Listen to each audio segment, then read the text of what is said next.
Well, friends, as we begin today, I said that I was going to share the story of the Ragman. That's very true. But I wanted to tie it in with the passage from the gospel that I read earlier from Mark chapter 2. So I want to talk a little bit about this passage from Mark chapter 2 because I think that there's a lot that deals with Mark 2 in the story of the Ragman. Let me ask you a question. Have you ever felt like an outsider? Have you ever felt like maybe there was something that you did that caused you to not belong? Well, welcome to how the people felt back in Bible times, or how the Pharisees and Sadducees and scribes made the people feel back in Bible times. Maybe you feel this way because, honestly, sometimes the church has made you feel that way.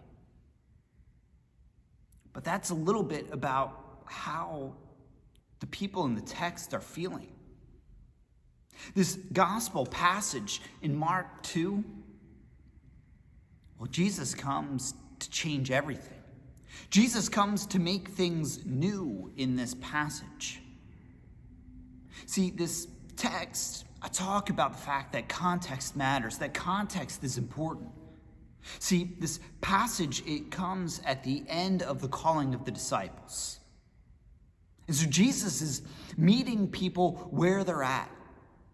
Now, when Jesus called the disciples, Jesus didn't go to the all-star celebrity team. No, Jesus went to the least likely. Those that society, for sure the religious leaders, would look down on in terms of being Jesus' disciples, Jesus' followers. People that would look at Jesus' disciples and go, really? Them? Jesus, that is who you want to be your follower? Surely, Jesus, you could do better than that person. But that was Jesus' point. It wasn't always about necessarily having the best and being the disciple. No, what it was about selecting those who would make themselves available so God could utilize them, so God could work something new in their lives, as long as they were willing to turn over the baggage that they had and meet Jesus where they were. See, this gospel passage in Mark chapter 2 is chock full of theological or church stuff goodness. And it really involves sitting around a table. Now, we don't often sit around a table anymore, do we? That's kind of reserved for special occasions. Now, when I was growing up, I despised sitting around the table eating family dinner. And I always wondered why my parents made me do it. I would roll my eyes as a teenager. I would give verbal sighs. I mean, you know teenagers, right? But as a parent, as an adult, as someone who's married, I fully understand and love the fact that my parents made us do that. Because the table, kind of like communion, is what brought us all together. And even if I only gave a one-word answer to every question my parents asked, it was the fact that we were all being brought together. It was the idea that we were a family. It was togetherness. Again, much like communion. It's one of the reasons why we celebrate it. It's a reminder that we're in this together. Well, the table back in Bible times was also significant. See, the table back in Bible times was kind of like high school. I'm sure you remember those days. There's, the cool kids table. That's where the Pharisees, Sadducees, scribes, religious leaders, that's where the cool kids sat. And then you had The goths. You had the art kids. You had the music kids. You had everybody else. But back in Bible times, maybe it was fishermen and carpenters, all these different things. But everyone gathered around tables. Tables were significant. So when the Pharisees and Sadducees and scribes, they walk in on Jesus eating with those horrible tax collectors and those sinners, well, they're about to lose their minds because Jesus is mixing things up. Jesus is making things new. Jesus is meeting people where they are. To use a church phrase, we've never done it that way before. They didn't like that. See, tax collectors were not liked during that time for two main reasons. Number one, they often stole from the people because they pocketed money for themselves and also paid the Roman government. And that's the second reason they weren't liked, because they worked for the Roman government. So the individuals that were Jewish just did not understand why you could be Jewish and also work for the Roman government. So the Pharisees, the scribes, the Sadducees, they have big issues with what Jesus is doing. But Jesus offers a simple reminder. The healthy don't go to a doctor. The sick do. Jesus came to meet people where they are.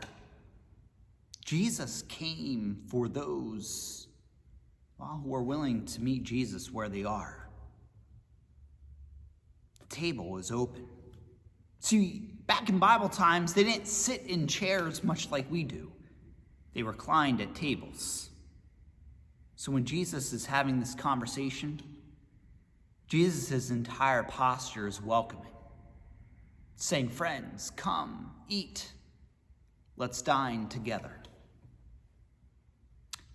And there's no better example of what I'm talking about than the story of the Ragman, which I'll close with. Story is by Walter Wangerin, and this story is a very powerful story. It goes like this. The story is told of a man who was in town and he saw a man who was selling rags. He would cry out, "Rags, rags, give me your old, I'll give you new." Initially, this individual who was watching didn't think anything of it until he began to watch the ragman, and he saw him go over to a woman who was crying. Now, this woman wasn't just simply crying. This woman, well, she was breaking down. She was just doing that extremely deep weeping to the point that you could tell that something was, very wrong. The ragman walks up to her, says, "Rags, rags, give me your old, I'll give you new." So the ragman takes her handkerchief that she's been crying into and gives her a brand new one. Almost immediately, the woman stops crying, and the ragman, when he takes the handkerchief, begins to weep and weep deeply. Well, now this man that's been watching the ragman he's intrigued. He needs to watch. And the ragman continues on in his journey. Cries out, "Rags, rags, give me your old, I'll give you new," as he's weeping. He then comes across a little girl. This little girl's head is wrapped in a bandage. The ragman walks up to her weeping and says, "Rags, rags, give me your old, I'll give you new." Little girl takes off her bandage that's, rather than white, it's completely red. The ragman pulls out a bonnet and puts it on the little girl's head, and she doesn't have a wound anymore.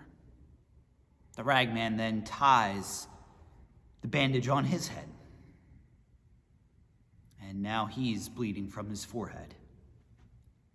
The ragman continues on in his journey. He's weeping, bleeding from his head, but he continues to cry out, "Rags, rags, give me your old, I'll give you new." He comes across an individual who is obviously drunk. And he walks up to him and says, "Rags, rags, give me your old, I'll give you new." And, well, the drunk man, he hands him a shirt. As he exchanges shirts with the ragman, the drunk man is now fine, completely sober. The ragman then continues on. He's stumbling down the streets. He's bleeding from his head, and he's weeping, but he continues to cry out, "Rags, rags, give me your old, I'll give you new." As he's continuing down the streets, he comes across an individual who's leaning up against a pole. He looks at the man and says, "Are you going to work today?" The man looks at him and laughs. And he steps away from the pole, and the ragman realizes he only has one arm. He looks at the man again and he says, "Rags, rags, give me your old, I'll give you new." So the man with one arm simply takes off his jacket and he exchanges his jacket with the ragman's. Now the ragman has a cart that he's been pulling with him. The ragman, as he handed over his jacket, his arm goes with him. The man that couldn't work anymore now is able to work because he has two arms. He's fully healed. The ragman only has one arm now. The ragman is no longer crying out, "Rags, rags, give me your old, I'll give you new." But rather, he's picked up his pace somehow. This other individual that's been following him the whole time, surely he has to continue to follow him now because, well, he has to see where this will finish.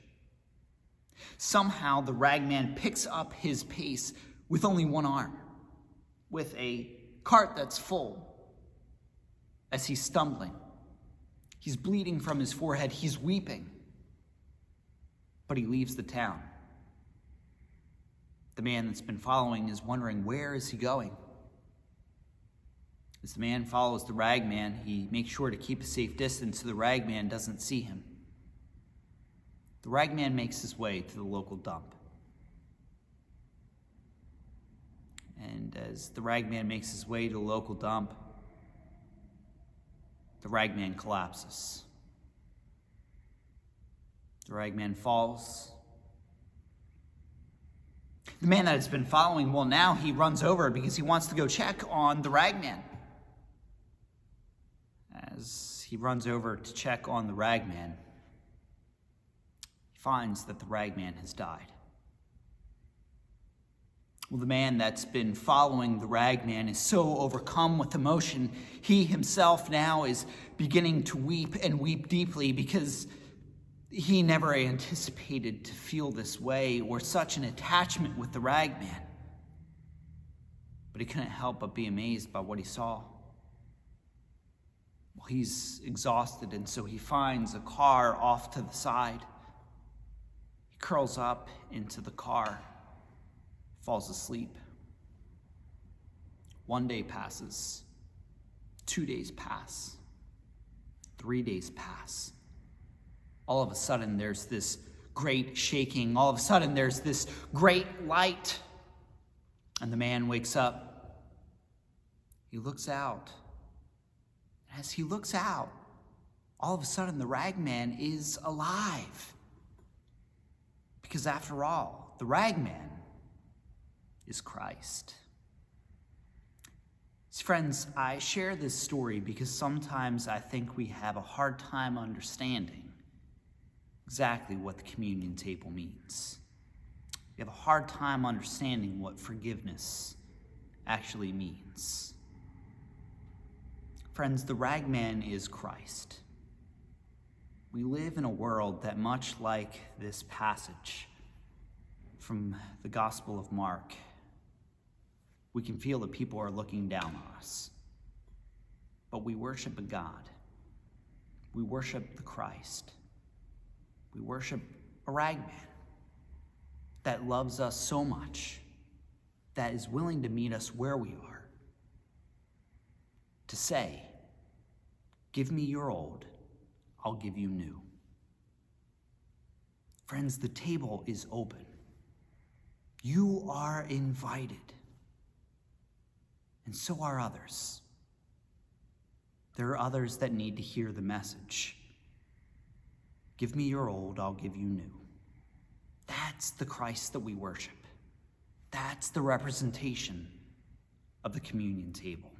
May we be a people that go this week that can bring the hope of the Ragman to those who need it. Amen.